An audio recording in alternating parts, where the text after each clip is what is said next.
जवान जय किसान मित्रांनो, हे पहा मी आलो शेतामध्ये. हे कापूस आहे आपला. हे पहा कापसाला मी खत टाकत आहे मित्रांनो आज. हे पहा बकेटीमध्ये खत दिसत आहे.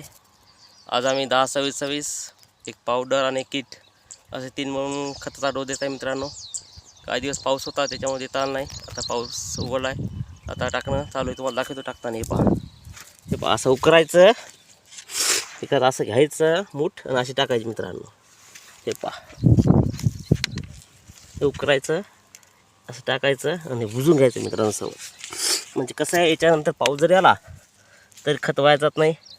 थोडीशी अवघड कठीण आहे, मग तर करणं लागते शेतकरी मित्रांनो. तणकडसुद्धा उपटून घ्यायला सवय मित्रांनो. आपली ही राशीची बॅग आहे मित्रांनो, तुम्ही व्हिडिओमध्ये पाहू शकता. राशी 661 ही आपली बॅग आहे. गेल्या वर्षी आम्हाला एका थैलीला 10-12 क्विंटल कापूस झाला होता, त्याच्यामुळे आम्ही डबल लावली. आणि याचे एक कारण म्हणजे मित्रांनो, ही वेचायला एकदम सोपी आहे मित्रांनो. पुढं घालून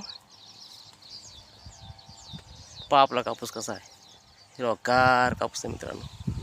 2-3 फवारण्या झाल्या मित्रांनो याला. मित्रांनो व्हिडिओ आवडला असेल तर लाईक करा, चॅनलला सबस्क्राईब करा, फॉलो करा. जय जवान जय किसान.